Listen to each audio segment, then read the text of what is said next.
গতকাল থেকে গুঞ্জন শুনতেছি যে স্বরাষ্ট্র উপদেষ্টা নাকি পদত্যাগ করবে। ফাইজলামি করেন মিয়া, বুইরা ভাম কোতার জানো, ফাইজলামি করতে আসেন, মানে সারাক্ষণ খালি ভেটকাইতে আছেন। আপনাকে কি পদত্যাগ মানে হচ্ছে আপনি কোনো কিছু পারতেছেন না, আস্তে কইরা চুপচাপ চলে যাবেন, এই জন্য কি আপনার স্বরাষ্ট্র উপদেষ্টা বানানো হয়েছে?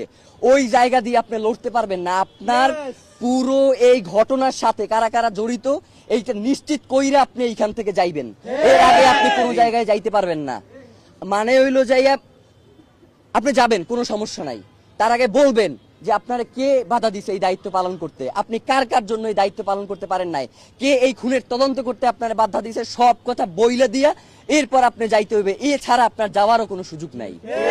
এবং ডক্টর ইউনূসকেও আমরা বলতে চাই যে বাংলাদেশের জনগণ আপনাকে প্রধান উপদেষ্টা বানাইছে এই জনগণের স্বাধীনতা সার্বভৌমত্বকে টিকিয়ে রাখার জন্য।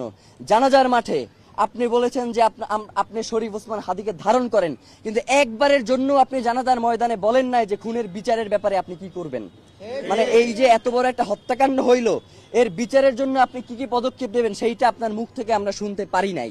মানে আপনার যে অসহায়ত্ব সেইটা আমরা দেখতে পাইছি। আপনি আসলে কিসের কারণে অসহায় সেইটা আমরা জানতে চাই। আপনাকে কে অসহায় করে তুললো এইটা আমাদের কাছে আপনার জানাইতে হবে। মানে এইটা না জানাইয়া তড়িগড়ি করে নির্বাচন দিয়ে এরপর আপনি চলে যাবেন, এইটা হবে না। নির্বাচনের আগে বিচার নিশ্চিত করতে হবে, এরপর নির্বাচনের আগে কোনো নির্বাচন হবে না।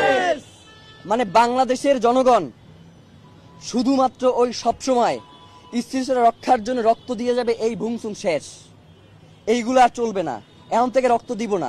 প্রয়োজনে যারা আমাদের ভাইকে হত্যা করছে, গুম করছে, খুন করছে, আপনারা যদি এই দায়িত্ব পালন করতে না পারেন কিন্তু রক্ত নেওয়া শুরু করে দেবে। রক্তপাত একবার শুরু হয়ে গেলে এইটা আপনারা থামাইতে পারবেন না।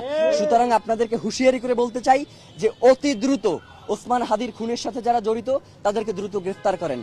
আপনারা যদি সুস্পষ্টভাবে আমাদেরকে বলেন যে খুনি ভারতে পলায়ে গেছে, তাইলে কি করতে হবে? তাইলে যেটা করতে হবে সেটা হচ্ছে বাংলাদেশে একটা বন্দি বিনিময় চুক্তি আছে, আপনারা জানেন না?